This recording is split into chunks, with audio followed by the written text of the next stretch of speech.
What's up, everybody? Welcome to another episode of Straight No Chaser Cowboys podcast. You know, the greatest podcast known to man. And so we got a good one lined up for you. We got the week two.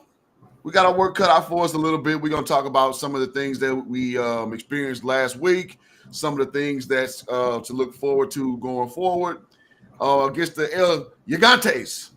So, Indeed. gentlemen, first and foremost, how we doing? Good morning. Good morning. Doing pretty good, man. It was a full sports day all day yesterday, well into the night if you're a boxing fan. So, Oh, yeah, for uh, sure. but looking forward to chopping this one up, man. Like I said, got a work cut out for us, but feeling pretty good going into this one, man. Cowboys gonna get this dub. There you go. JC, what's up, man? How you feeling? Man, what's good, fellas? Just chilling here in what the West Hamilton Park studio adjunct, straight on chaser, and can't wait to get it started. I mean, it's so funny because for the first 3 years, at the end of every single year, I'll say, hey, we stood in the same spot, 12-5, 12-5, 12-5. And now it's almost like prior to 2020, coming off of 2020, losing season, new coach and that kind of thing. So, just really looking forward to jumping into it. Last week's game, super interesting. And as many times as I've referred to, wins over the Giants being the equivalent of money shot free porn. Hey, it's still NFL football, boys. Hey, Joey with the intro. That's pretty accurate. It really was. That's pretty accurate. Sorry for the kids watching.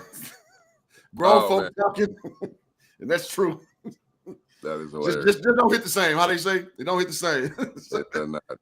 All right, so go ahead. The Giants are the new Arizona Cardinals, basically. It's fair.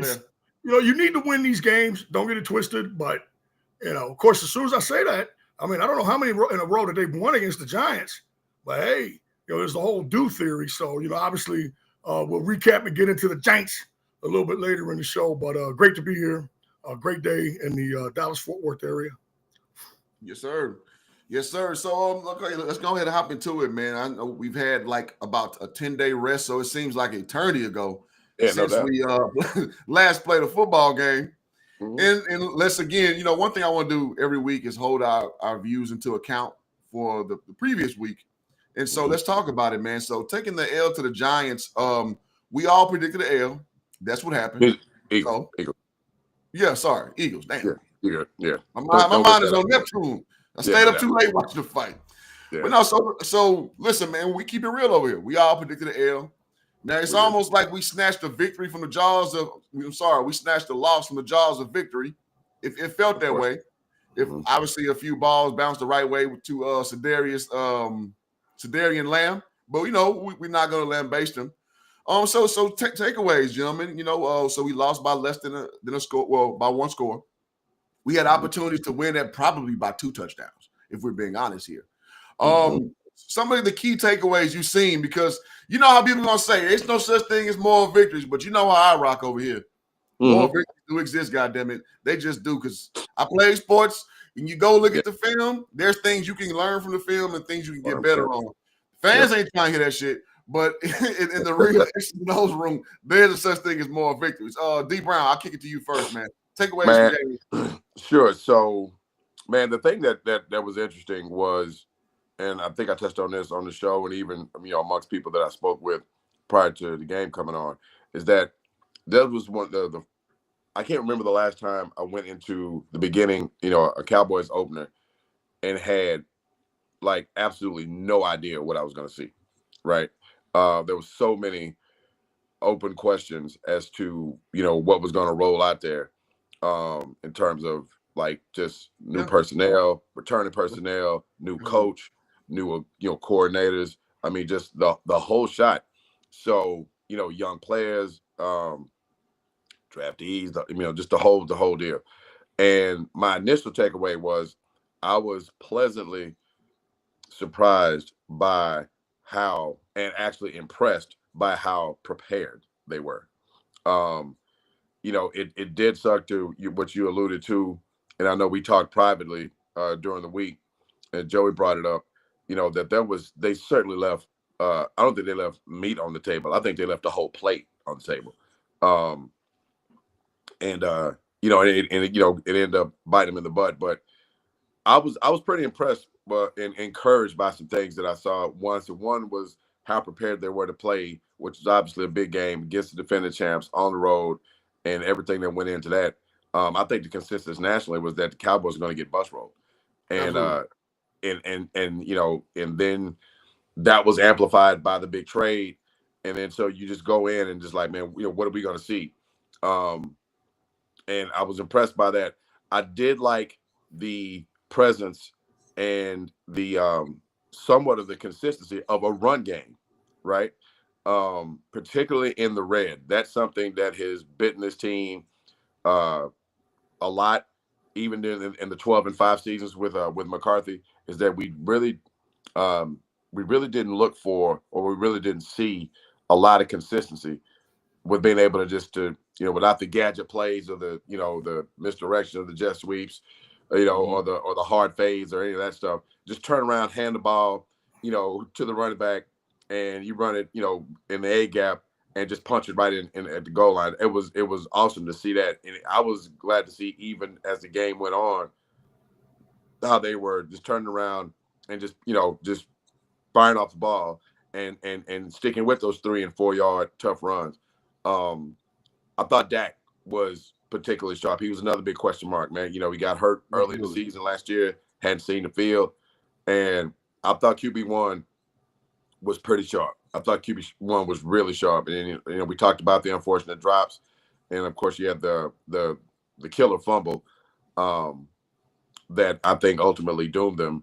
What was a tough game, but overall, man, I'm with you. The hell with moral victories. Because you really wanted that game for all the reasons other than, the fact that you wanted them to win. 2, it's a division game. That game could very well be important when they see each other later in the year. So, but it's, and I don't like, well, they didn't kick our ass that bad. I'm not that guy either.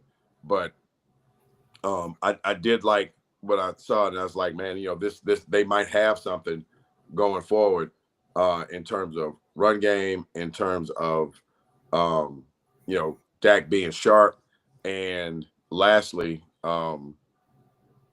just I think Shotty having them prepared. Now, but before you kick it over to Joey, man, I will say this: I think we still got to find. I know he got some guys to get back, particularly Overshown, which I think he would have played a huge part in the contest last Sunday. But absolutely, I want to see a little more consistency. Whatever they adjusted to in the second half in terms of the Philly run game was pretty awesome, because when was the last time that we saw a Dallas defense, take a A-list running back like Saquon and hitting him at or behind the line of scrimmage when they hand the ball off to him? Yeah, that was, and second half was really Saquon's signature.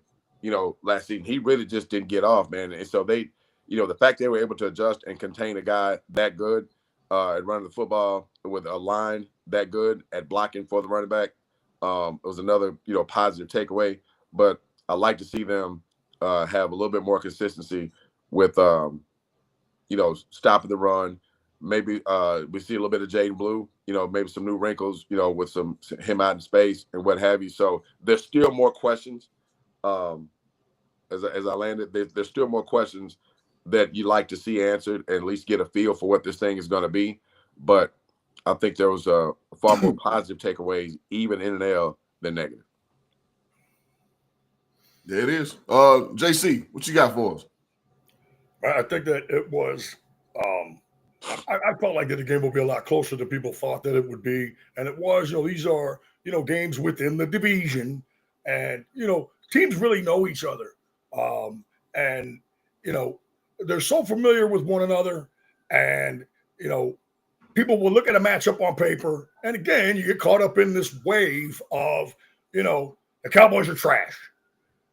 Again, what they are is a team in transition, and they still have quite a few good players. I think that, again, as I said, leading up to this and prior to week one, that we were really going to put Schottenheimer under the microscope. Mm-hmm. I got to give him kudos. I didn't see any gaffes.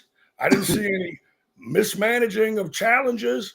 I really liked the way that, he used the clock. I liked, again, what we talk about, the commitment to the run game. I think we saw that Williams maybe has a little bit more left than people thought. Mm-hmm. They stayed with that thing. The numbers with him weren't gaudy. 21 for 75, somewhere in there. But again, that's what we talked about, being able to consistently utilize the run game. I was impressed with the offensive line. No sacks, although, Dak had to move around a little bit. That was also very impressive. I mean, he really brought his A game, and it shows just how different that football team is when he's playing quarterback. I mean, I think his division record is second only to Pat Mahomes, in terms of win percentage. It's 750 or something like that, which, I mean, that's ungodly. And again, you see the difference when he is out there taking snaps. And I thought he was fantastic.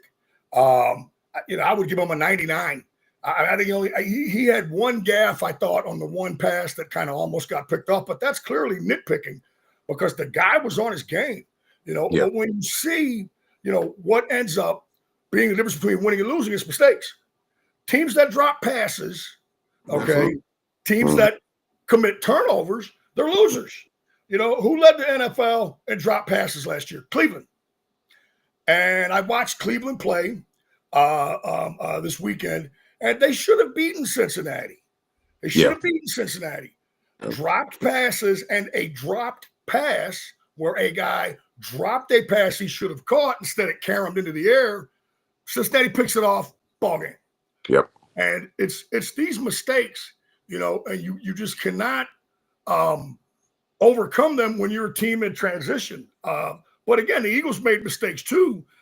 Obviously, the incident with the big defensive tackle, when he spat on Dak Prescott, that's a mistake that they made. Gives the Cowboys, it removes him, from the interior because he gets ejected, and it gives them 15 yards and puts you pretty close to midfield. That's an offensive coordinator's dream.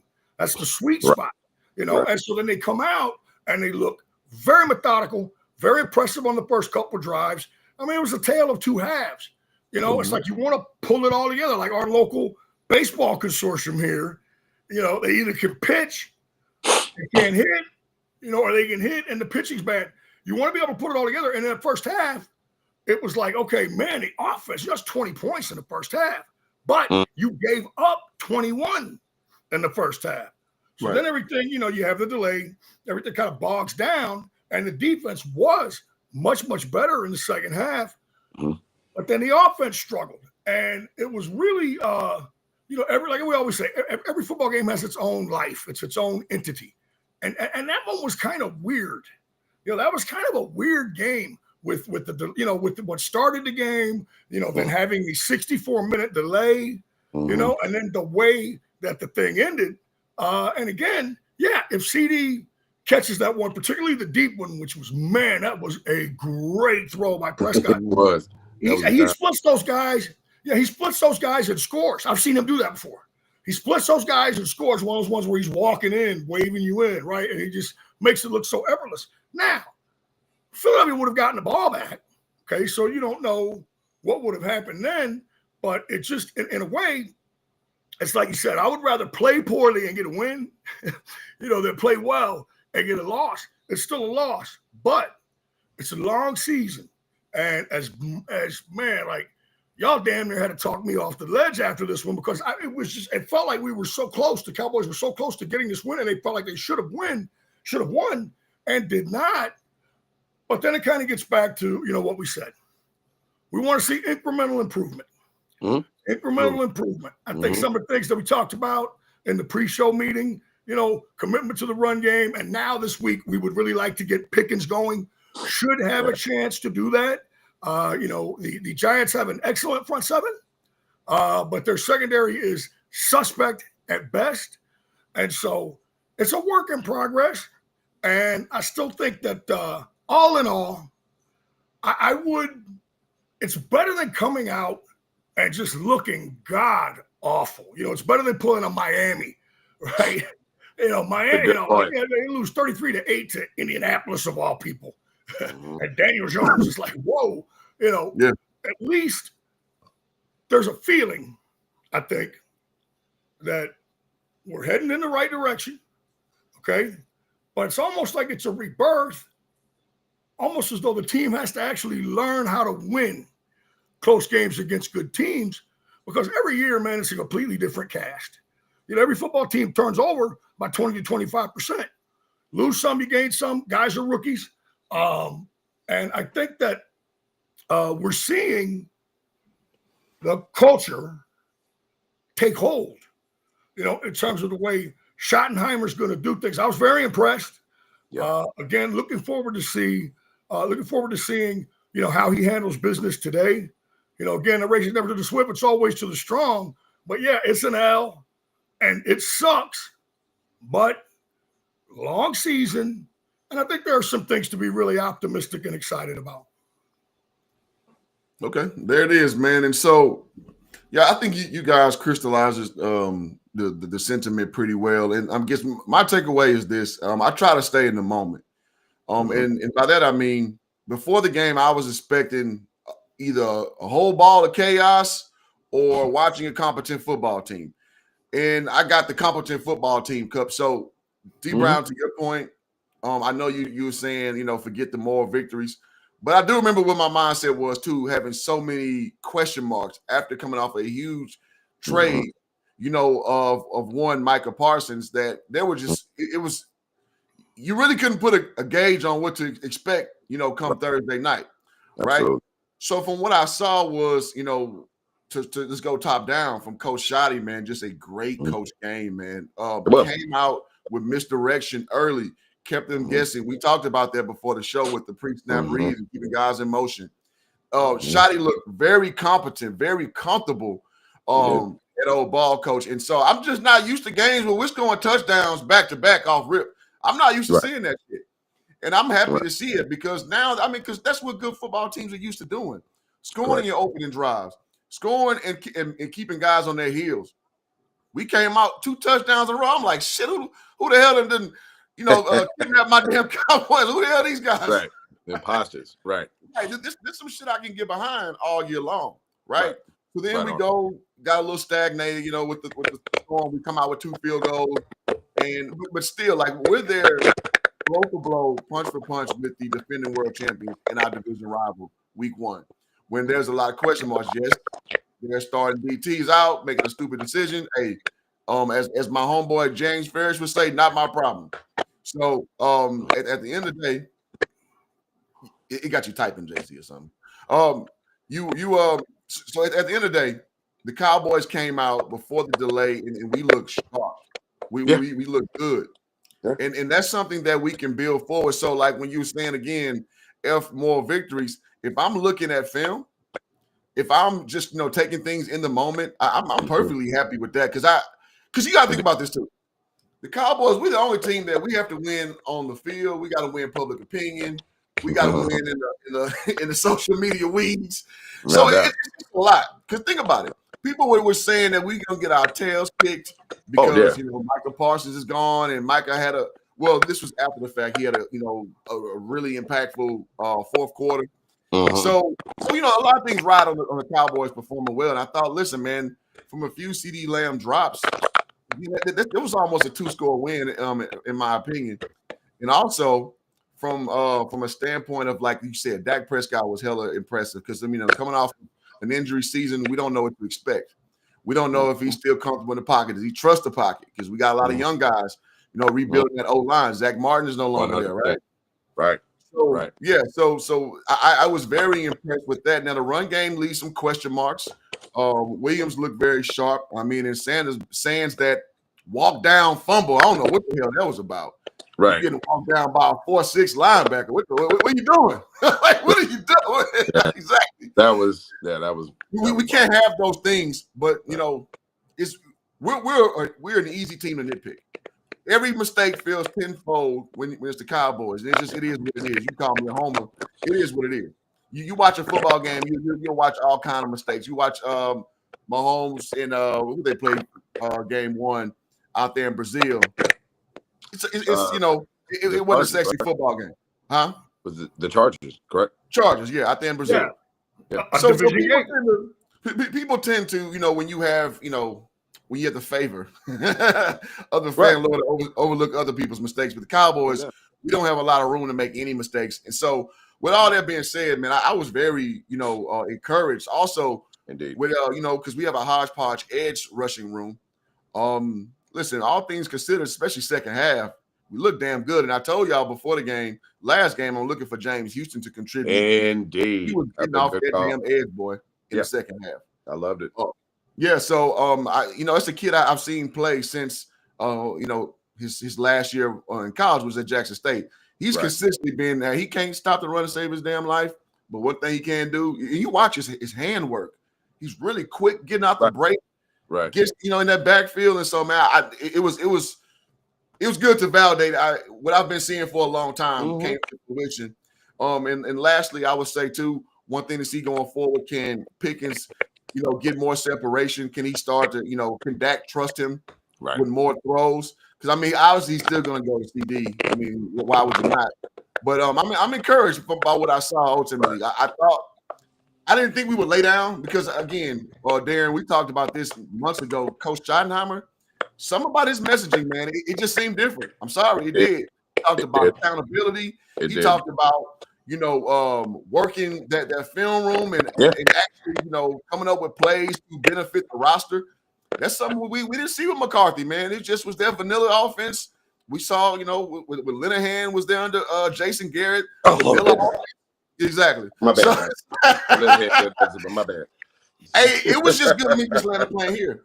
It was just damn good to see competence with my Dallas Cowboys, man. So that's why I say it's a moral victory for me slightly. But and lastly, we tend to play the Eagles well, and no matter who is way better, we're probably gonna split. So if that's what game 1 looked like, I can get behind that. I can get behind that. That's a good point. Before we step to the next point, I love the point you brought up about the coaching piece when you said calling plays to the personnel, right? Because the big gripe that this is on record, the huge gripe I had with Scott Linehan, and even to a degree with McCarthy is like they move in the fashion like, look, this is a play that will work. Y'all need to run it, right? As opposed to because I've concepted this in my head. This will work. It's like, but you may not have the personnel to execute that. Not only the play, but in a given situation. I thought just from a small sample size of game 1, I thought Shotty did a real good job, to your point, of calling plays and managing situations, given the personnel. Like, I remember 6-8 times that game, and you're looking, at down and distance, and they run a particular play, and they're like, damn, that's a good call right there. You know what I mean? And that's run and pass. So if to your latter point, man, if this is a snapshot of what we're gonna see, down as this season progresses, sign me up for this. I can get behind it for sure. Any last parting words before we move on, JP? I thought that some questions were on their way to being answered with Guyton, with Diggs. Was he going to be able to hold up? And also, I will say, in closing, I'd like to see a little bit more of James Houston too. They're going to have to hot hand this pass rushing thing. I saw some good things. Out of Sam Williams in pursuit. He was going up against their best tackle, their best lineman in Lane Johnson. Okay, so that's what you're going to have a long day with that. I thought Azaraku on at least one play did a little, swim dip up and under, and he got there, and Hurts made a miss. I thought Guyton held up really, really well. I thought Elam besides the one, big play to Smith, which again, man, my old ass would be hard to cover one-on-one on a post. It's just a post one-on-one. It's just a hard route to cover. Not to make excuses, but I felt like some questions were on their way to being answered. We had some questions about literally whether or not guys could hold up.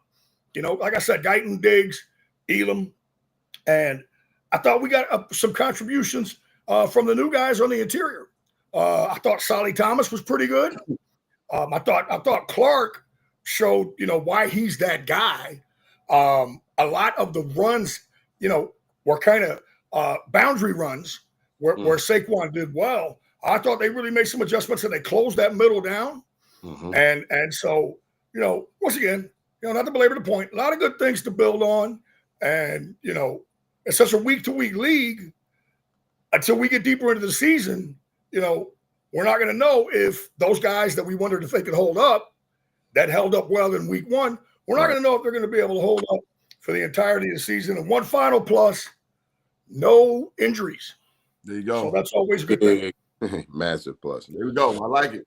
And guys, as we move forward, y'all excuse me. Make sure y'all hit the like button, guys. You're getting the Cowboys content where you're not getting nowhere else. You're getting in-depth talking points. We spent like 2 minutes on CeeDee Lamb. You're gonna go to some place, they're gonna talk about CeeDee Lamb all podcast long. Like there's not 10 other guys on the offensive side of the ball. So that's not what the like. I don't know what it is. I'm just saying. All right, moving forward, guys. So let's talk about it, man. The offense looks pretty good at running back by committee. Had one explosive play that ended in tragedy. Let's talk about it, man. There's been so everybody wants to see, what our new maybe Ferrari we got, on layaway with one Jaden Blue. Coach Schottenheimer said that he needs to put good. We got him on layaway right now. You know what I mean? It's a second owner. You know what I'm saying? But it could probably be something. Right. It ain't fresh off the lot.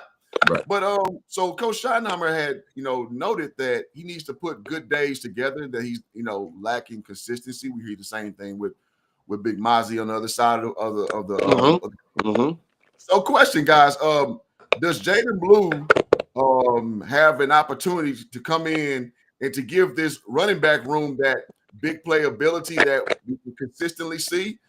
And just basically give more firepower to our running back room. Jim, your thoughts? I mean, I was wishing that Sanders was blue. On that route, I was like, God, I wish that was Blue. And Blue missed a little bit of time, and in camp, and if coaches don't like putting guys in, that are rookies that haven't practiced. They just don't like doing it. I'm hoping that situation will work itself out, and I hope we at least see some of him today, and as well as my man James Houston, see a little bit more of him today. With the Giants, hey man, that's the best defensive line, certainly in the division, probably in the league. When you look at Barnes, you look at Thibodeau, and of course, Big Dexter Lawrence in the middle, and now you add Abdul Carter to that. This is a salty bunch. It's the strength of their football team. Yep. They have been trying to figure out that offensive line just forever. It seems like it's been just a big problem with them. And then, of course, the guy taking snaps is a problem. And it's got to kill Giant fan, right, to see Daniel Jones light up Miami and watch Saquon Barkley win the Super Bowl, right? Yeah. I mean, can you imagine that, right? Well, neither one of these guys are going to work, right? And then, of course, they go somewhere else, and they have some success. And again, we'll see on Daniel Jones. But it's just they have, so much turnover there. And I think the extremely Canadian Brian Dable, I happen to think he's a pretty good coach. Okay. Again, it's when you have issues like offensive line and secondary, Lord Jesus, those are tough, man, because it is a passing league. All right. And you got to be able to defend the pass. We've always said, if you play left tackle when you suck, the world knows. If you play corner and you're not any good, the world knows. There's none of that. Well, we get him in there at guard. There's none of that, man. Those are the premier positions, and I think for them, there's talent over there. You hate to be cliched and say, well, those guys are pros too, but they got some guys up front. Again, if I've said for the longest time, I mean, I like Malik Neighbors, like him a ton. I think they've got that kid they picked up in the 4th round last year that plays in the slot for them. I think he's good. I think Slayton is still over there. He's a pretty good wide receiver. I've said for years, man, they need a tight end like nobody's business. And you can see, like you see how active Dallas Goedert was. When the Cowboys took away the catch on the outside, hey man, it's like, okay, who's open? You got to give Hurts credit on that. Throw it to Goedert. Right? We saw, and I remember even texting you guys about it. When Green Bay played, it's like, Jesus, man, somebody covered a damn tight end. And I do like Tracy in the run game for them, but hey, like you were saying earlier, not my problem. Sorry about your bad luck. This is one of the Cowboys need to win. They need to come out and press their advantage, which is on the outside, on the perimeter, with Pickens and with Lamb. Lamb, I mean, yeah, tough game, but God, he was cold chilling before that. I mean, that guy, the whole freaking universe knows that Prescott's going to go to him, and he still gets open. He still gets open. He still is the bell cow of your passing game and the bell cow of your offense. So, obviously, yes, Schottenheimer said, yeah, man, we're good. We're going to go to CD early again. When he dropped the passes, they came right back to him. And that's respect. Like I can remember, I was a volume shooter when I played JUCO, and I can remember, one game I wasn't having a particularly good game, but they kept getting it to me. Allowing me to miss, go 7 for 21. And that shows great confidence. And kind of, hey, man, we know what it is. Right? We've got that advantage. We're going to press it, feed CD. I also am liking a lot of the things that we talked about last year that I think that Coach Schottenheimer is doing, getting Turpin involved a little bit more. Absolutely. And I just will say this. I like the intensity. I like the intensity they had, man. They were getting after it. Everybody was into it from jump, from when Smith walked up on Booker. He was trying to get into kind of, the spitting incident. He walked up on Booker and was kind of chirping at him a little bit, right? And so Dak stepped up and it's like, hey, man, that's my guy. Get out of our huddle, that kind of stuff. And then I think you saw the chippiness during the game. Like I remember, Turpin catches that pass. He's like, get off me, right? He said, yeah, him and DeGene are woofing. And you like to see that. You like to see guys being excited, like I was watching Notre Dame and A&M last night, and the A&M guys were excited, making plays, and it's getting really chippy. Man, it's still, regardless of all of the gentrification of the game, it's still a very violent and very physical game, and so you strap it up and you come to play, particularly against opponents within the division. You know them, they know you. All right. Yeah, the Giants have some guys, but come out, jump on them early. This is going to be actually, and again, you can be a naysayer. Well, the Eagles didn't have Smith in the middle, so in all actuality, how well did the offensive line do? Today, I think we'll get more answers to those questions. I do think the Giants have the best defensive line in the league, and so that's going to be a test in and of itself. Okay. D Brown, we start with the running back, and you can go where you want to go about the insights for the day. Oh, real quick on the running back. If I just want to get this in, I mentioned this to you guys. You talking about the running back. I know. Just real quick. The Eagles, with those running back room is seemingly unbelievably healthy and strong. They make a trade for Tank Bigsby from Jacksonville. He's a middling guy, 800-yard guy. Yeah. And I swear to God, the first thing I thought of, they did that shit to keep Dallas from getting him. It's like some of me believe, it's Dallas, we love conspiracies, but again, yeah, I didn't Machiavellian shit right there, man.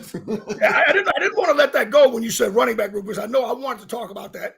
And but again, as I land the plane and throw it to my guy, right? It's just really interesting the way those guys do business. I don't put anything past Philadelphia at all. For sure. As I said, they're the blueprint. And but hey, that was in the rear view. Time for the Giants. And let's go out and get a W, man. Let's get this thing back on track. Absolutely. D Brown, Mike is yours. On the running back piece, to the question you asked, yes, I do think Jaden Blue will provide that big play pop, that ability. I can fully appreciate where Shotty's head is in terms of him needing to show him and the staff that consistency that they're looking for.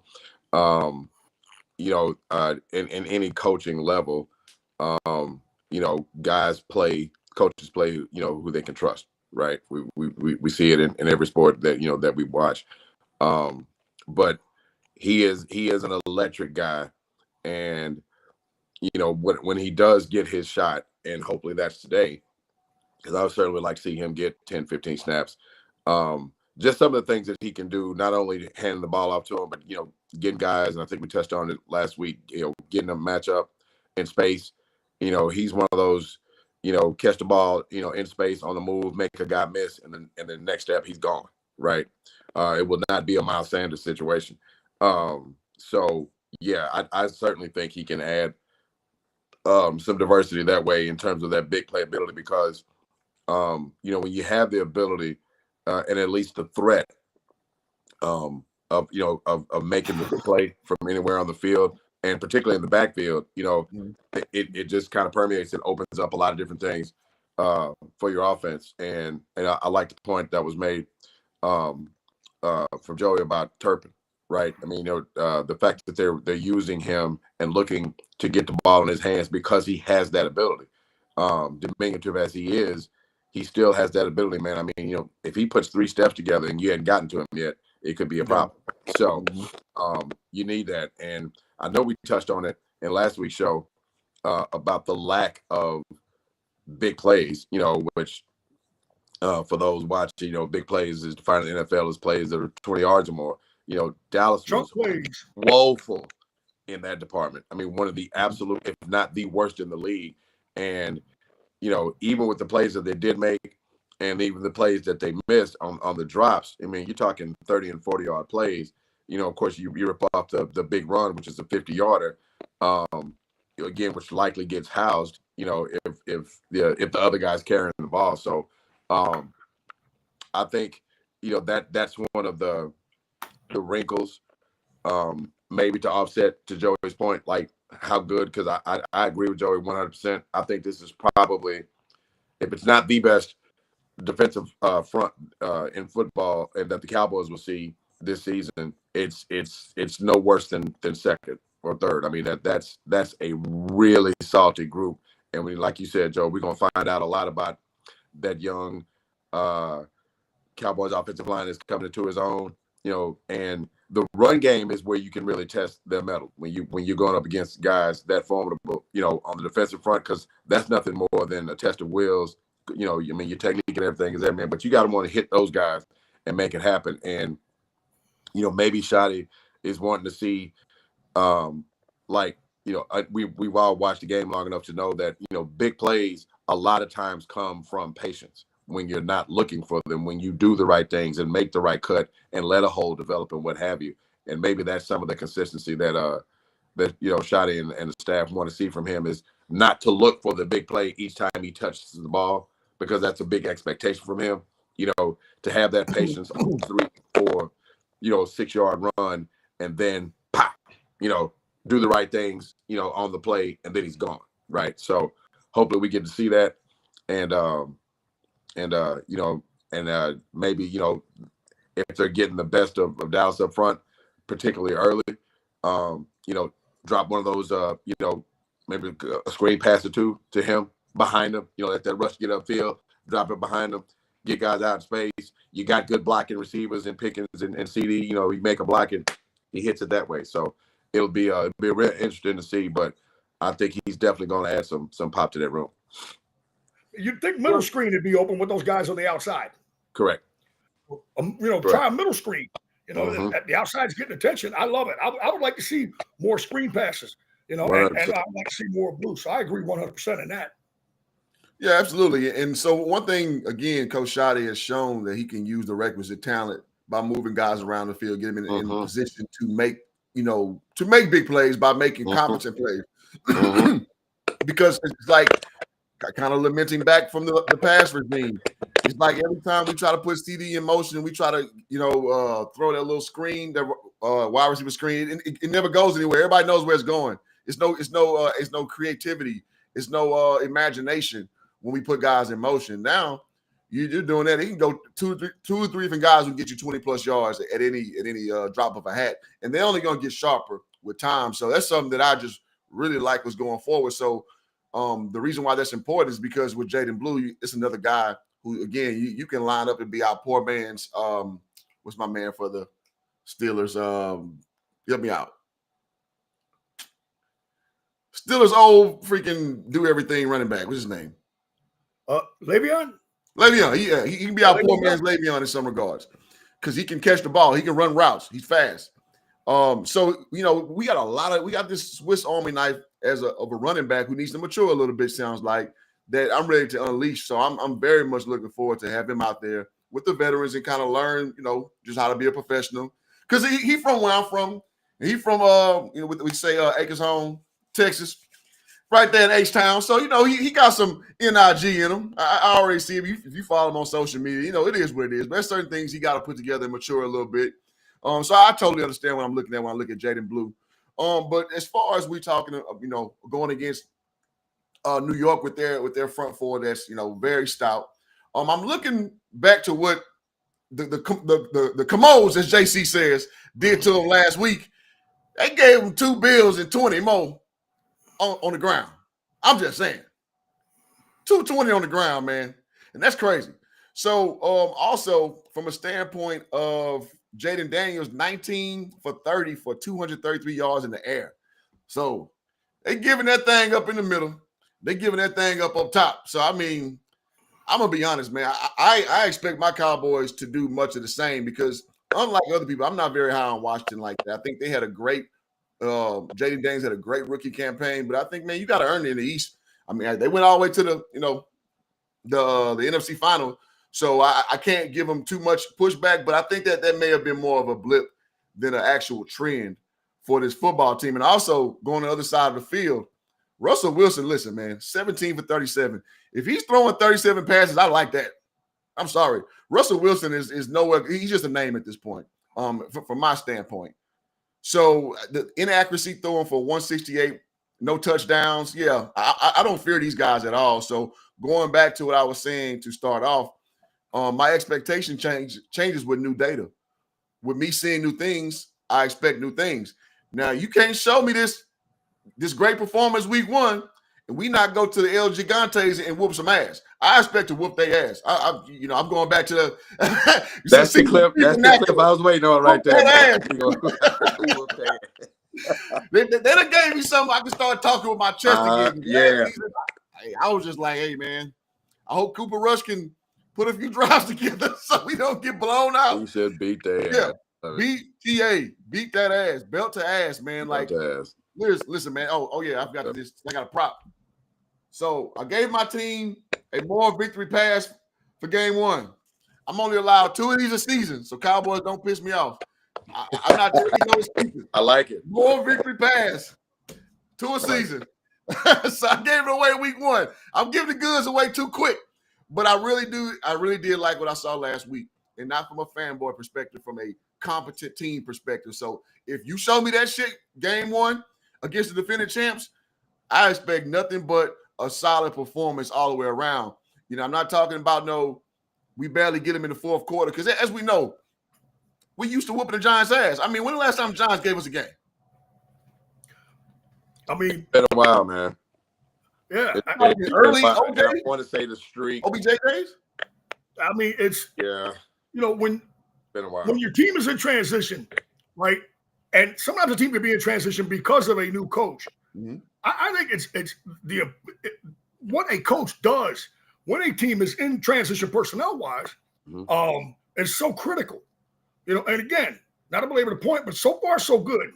In terms of Schottenheimer's influence, I trust me, I was looking for something to complain about. And I mean, I really liked the way that, he managed the game. That's very, very important for a team in transition, is to get something out of your coach. And boys, I think we might be on our way to being able to say, hey, man, we got a coach that helps us actually. Absolutely. He actually helps us. And back to what Clip was talking about. Yeah. I mean, as good as that front is, yeah, man, the Redskins, the Commanders, they kind of gashed them. Yeah, they gave it to them. That they're not better run defenders up front. We know they're dynamic pass rushers, but it's kind of surprising to me that they're not better in the run game. And outside of Daniels, I'm not impressed with DC's run game. Absolutely not. They don't really have anybody that scares me, and they lost Eckler. Yes, they did. That hurts. I feel bad for the kid. He's a good player. Yeah. And he's definitely going to be a big part of what they do. But yet and still, they were able to run that thing. And so I think that, certainly, film over facts, like my man, the great Rich Walker used to say, film over feelings, rather. And there's got to be some areas in there, man, they can exploit and get the run game going, man. We said it time and time again. EAE, everything affects everything. The thing about when you don't have a run game, it actually hurts your passing game. 100%. Because you're not loading the box. You're able to, we always say there's two ways to defend the pass: rush or cover. Okay. Good teams really want to do both. You want to have the personnel to do both. But when you're not, when you got 6 in the box and you're getting away with it, it's no problem. You're not having to run blitz, right? You're dropping a lot of premier athletes, a lot of NFL defensive backs into coverage, which that helps your pass defense, i.e. lack of run game hurts your passing offense. So yes, got to be committed to stick with it. And I want to say, I know they're going to have a pitch count on Blue. He's had some ball security issues. He's not the biggest guy. He's kind of Rico Dowdell-esque, but I think he's got a little bit more juice topside than Rico. I think he's got no doubt. that breakaway speed. No doubt. Yeah, that breakaway speed that you're looking for, which teams, covet in a running back. I've always said you're not going to see running backs go high unless they got some juice. They're not gone are the days of, a Leonard Fournette, all due respect to Leonard Fournette, of a guy like him going, second or third overall. You're going to be looking for a guy like a LaDainian Tomlinson, somebody like that that's got sprinters type speed that you're going to take high. The good news is that you can find those guys later. We talked about it last year, finding guys in the 4th round. The Tracy kid for the Giants, 4th round draft pick, and he's a competent runner. I'm just hoping that we can see something out of Blue. I think this is a guy that you saw a run game, that was generally a plotting, deliberate run game, solid, okay, if unspectacular. But, you see Sanders getting fetched by a linebacker, and you're like, man, what's the missing element? Yeah. The missing element is a guy like Blue. So we're going to need it, man. Hey, like they say, hey, man, this is the bigs now. All right, time to grow up. This ain't high school anymore. All right, this ain't college anymore, man. It's the bigs. It's time to grow up, and it's time to stay. You're expected to step in and perform. Screw all that growing pains crap, And so I want to see him on the field. I want to see him get more touches. I think everything else was pretty good with the offense in terms of their design, but that to me is the component that they're lacking. Is that home run threat? Yeah, pal. Yeah, there it goes. I mean, because to put things in juxtaposition, we got plenty home run hitters on a wideout. Like that's, you got 3 guys that hit their head on the goalpost at any given moment. With Turpin, with CD, and with Pickens. No doubt. So we need some of that some of that balance coming out that running back room. And it seems right now, I mean, we got a competent counsel right now, but we don't have a burner. We clearly saw, again, you got a breakaway touchdown, you get hawked down by a 4'6" linebacker, man. That just can't happen, man. I'm sorry. That can't happen. So, you know what I mean? So I know it's kind of being nitpicky, but like you're supposed to hit your head in the goalpost in a situation like that. And Blue can be that young blood to do that for us. You know, and again, we don't have to use him so much. What JC just was lamenting to, we're having ball control issues. I mean, you know, just something he has since Texas. He will fumble from time to time. So obviously he won't be our bell cow, and we don't need him to be, because you know I like what I saw. Sans that fumble week 1 against, you know, the defending champs. At the end of the day, I like what I saw. So if we can just stay competent, keep that ball, you know, secured, and then bring in our big home run hitter, man. I like what I can see going forward, because as we saw, the commodes get that thing up in that middle. So we got a lot of opportunity today to go and reintroduce ourselves. Shout out to Hove, you know, with our our passing prowess, CD not dropping passes, and also showing that we can tote that thing up the middle too. So I think Big Jake gonna work today too, man. What'd you say now? I think Big Jake got an opportunity to work today too. First, okay. I think I'm looking forward. I mean, we got everything. He's another cat. You talking about hit your head on the goalpost, cat? That's a cat that can make, you know, and you know, we talked about it. You know, when Jake came on the scene, Jake plays with an attitude, man. Jake got some dog. You know, when he looks, you know, as consistent as Jason Witten was. I mean, you could almost see Jason Witten falling down when he caught the ball. Jake looks to make a play. You know what I'm saying? Jake looks to make a play. I mean, he got that get off me. You know, he's got some wiggle to him. He's got some sneaky speed for a big cat. I can see Jake doing some work, man. You know, I certainly would like to see them establish some run game. To your point, Cliff. You know, particularly with a little bit of you know, some film that we saw from the Commanders giving it to him in the run game. And if we can establish that, I think the belt to ass will happen, right? Because you know, if that's the thing where you're able to establish and hit some plays in the run game, you know, with what Dak has to work with in the 3 wideouts and Big Jake, you know, sprinkle in a little schoolmaker every now and again too. Dak really has some weapons to work with, and you know, if they can't, you know, if it's a cat and mouse and we get things going in that run game, and perhaps Blue gets in, touches the ball, rips off a big play, or you know, just rips off a big play or what have you, then it could really open up some things. Can we? And I wanted to touch something before we move off, because you made a point, Cliff, about Russell Wilson, and the point that you made, or the statement that you made, was, I think at this point now he's just a name, right? I want to very quickly expound on that.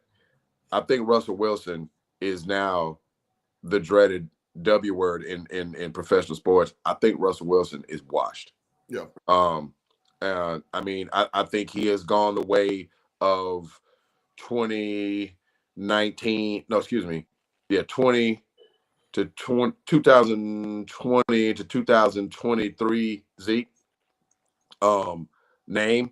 And it happens. You know, guys just get to that point.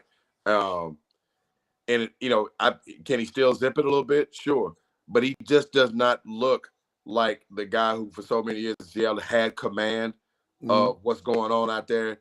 You know, in games past, you know, Dallas played some really good games against him when he was with one of which was a Dak Prescott-led win in a playoff game, comeback win at that.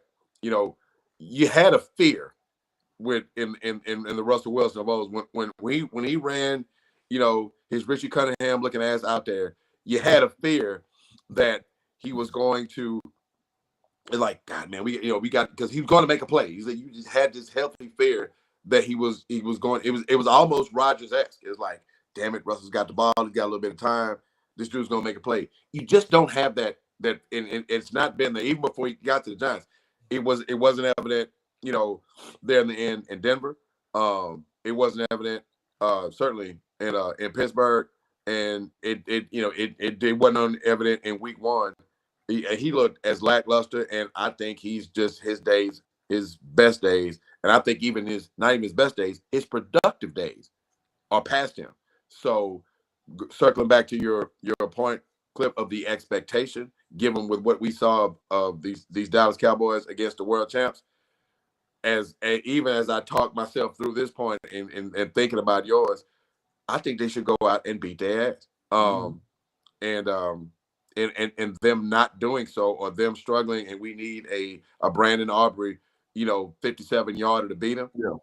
I'm glad he's capable of doing that, but I don't want to see an effort where that's needed to beat this team. So I just wanted to expound a little bit on that Russell Wilson point that you made about him being just a name. I just think going into this matchup, it's advantage Dallas at the QB spot. Absolutely. And this last little part before we go into the to predictions, we got about 5 minutes left in the show. Sure. And so y'all again, man, y'all hit the like button. If y'all not, y'all tripping. Y'all big tripping. Listen, man, when you played on 4 teams in 4 years, that tell you everything you need to know, man. You in Russell Westbrook territory, as far as I'm concerned. Great analogy. Great comparison. It is what it is. Mm-hmm. So I like the marquee. Russell Wilson is officially watched. I like it. Shot is in working the back room. So, all right, man. So I love it. Let me say this too. It's the reason why people saying should Jackson Dart be starting by now already. So skipping over Jameis Winston. So they seeing what we seeing. Like it ain't too much. Well, there's no magic left, in that story. It's just a guy in waiting until you put the guy who you really want up there. All right, we said a lot, man. It's been a good show. So let's land it properly like we always do. We don't hide behind predictions. We were all right last week in the sense that our Cowboys did take that L. Mm-hmm. Scores weren't too far off, I don't think. Y'all can remind me in the chat. But let's do it, man. This week, let's go about a minute and a half, 2 if you can. JC, go ahead, kick us off. What do you see going today?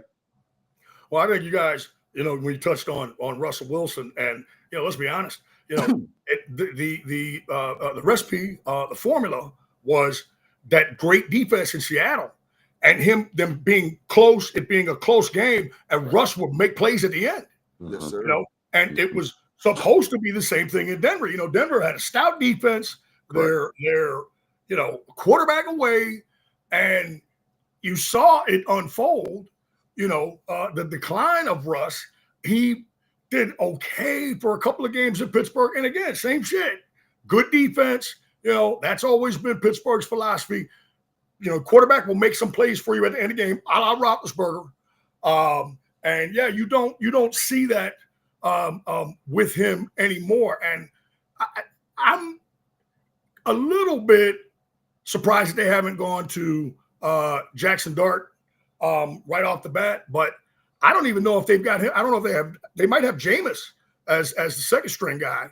And maybe Dart's having some adjustment issues. He might be having some adjustment issues that we don't know about. We're not up there in that New York City, and we don't see the thing on a day-to-day basis. I think that for this game, it's again, come out and be deliberate.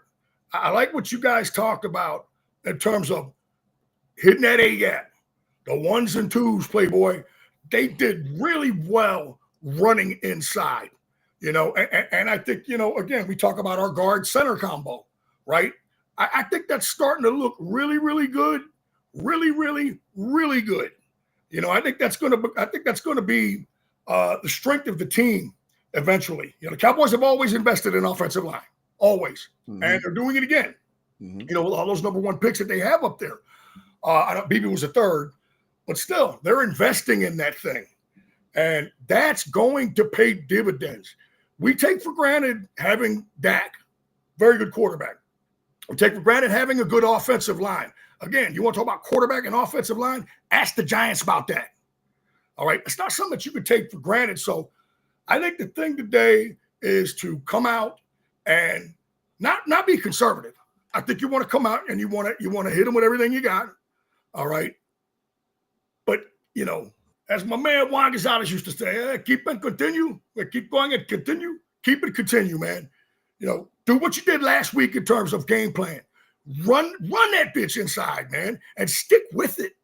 Stay with it. Williams he's not done yet. I think there's still a little something there. He could be a functional guy that you can augment with Blue and with 40 ounce. Not really high on Sanders at this point, but they haven't cut him yet. So I'm thinking make some plays in the passing game, a little bit of shock and awe early on. And I'm going to go 28-17. Cowboys get a win. We might see a little bit of Jackson Dart today if he's truly second string. I think Dable might just say, all right, man, enough of this. Let's just go with it. But then again, he might wait, to just start another game and do that. I feel real good about our chances of being able to contain and harass Russell Wilson. Neighbors is the guy that you really, really worry about. Like I said, Slayton's good. The slot guy's good. They have no tight end, and I don't know why they haven't addressed that. But this is one the Cowboys should win, and they should win somewhat handily. I'm going to go 28-17 Dallas. All right, D. Brown, it's on you. Clean and concise. I think Dallas offensively, I think the big play ability through the air, I think they should attack them. I think I would fully expect them, because of the difficulties they got in the back end, to really hit these guys with that wide receiver group. We talked about, as well as the tight ends, carving up in the middle of the field. So I think it could really set up well for Dallas to get on them early, likely through the air. And if they're, able to contain the Russell Wilson-led offense, and you get up to maybe 3 scores, like a 14, 17-point lead, certainly in the first half, and then close the show and shorten the game with the run game, right? And you start really pounding, just letting the offensive line get off. And you mentioned the investment, Joey, in the offensive line. Shout out to Tyler Smith, who just got the big extension yesterday. So shout out to him. I think he's going to be a stud for a long time, and good for Dallas and being proactive and extending him. Where should that have happened before now? I digress. So, in terms of the score, I like Dallas. I like the shock and awe point too, Joey. I like Dallas to get on them early, shorten the game with the run game late, closing the thing out. I like a 31-17 score, Dallas. God damn it, man. You damn near 2 field goals in it. I got 31-13. I don't see them scoring 2 touchdowns. I just don't. I don't see Russell Wilson having that in him. Neighbors is, obviously their biggest weapon, but he's still a young boy. I think we shouldn't have any real issues with this team whatsoever. I think this is gonna be our coming out party, man. I think this again, last week showed me a lot. It showed me that we can come on the world champions and start putting some, points up early. So I'm gonna expect that till I don't see it no more. So if that's the case, if we're that potent of an offense, we should be putting foot to ass today. That's for sure. So I'm not gonna go 40 burger yet. And that burger's waiting right now. It's right now. Still salivating over there. It's still matriculating. But now, again, 31-13. I think we go early and often. I think that once we get up early, I think we'll start to see a lot of more work from our running back room, because I just think that'll give a lot of opportunity to do so. Because listen. This time 3 weeks ago, people were saying the Cowboys were the worst team in the division.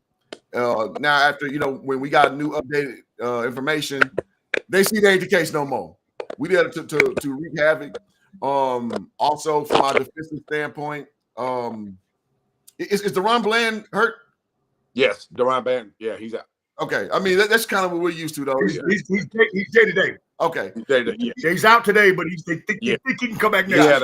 He had a mishap in practice on Monday, and like Joey said, he's a day-to-day thing. So hopefully he can get it back much sooner than later, because I thought he played pretty well. Week 1. So we're kind of used to playing one man down back there. I think we'll be fine with Diggs. Diggs look fine game 1. Any deficiencies I don't see. Listen, man, I love what I saw from Jalen Carter first game. I'm hoping to have more of that, where we pushing boys back, have them on their heels. I don't think this team poses no major threat to threaten that part of the field for us. plug in that middle. I doubt we see Mozzie in the game. I don't know if they're gonna cut him or what. But with all that being said, I just don't see any area that is concerning to me. Obviously, our linebackers, more of question marks. I wouldn't say a worry. So I don't see anything that the Giants have a offensive advantage over us whatsoever. So again, 31-13, belt to ass. Let's get it. So all right, you're the better team. You should win. You got better guys. You should win. That's it. You're the better team. Well, all right, guys, good show, man. Hope you guys at home are liking what you heard. The Cowboys should be putting belt to booty today out there in BTB. Yep. Belt to booty. So you guys again hit that like button, subscribe if you are new to the Pass the Joint channel, and also to over on Our World and Hoop Jargon.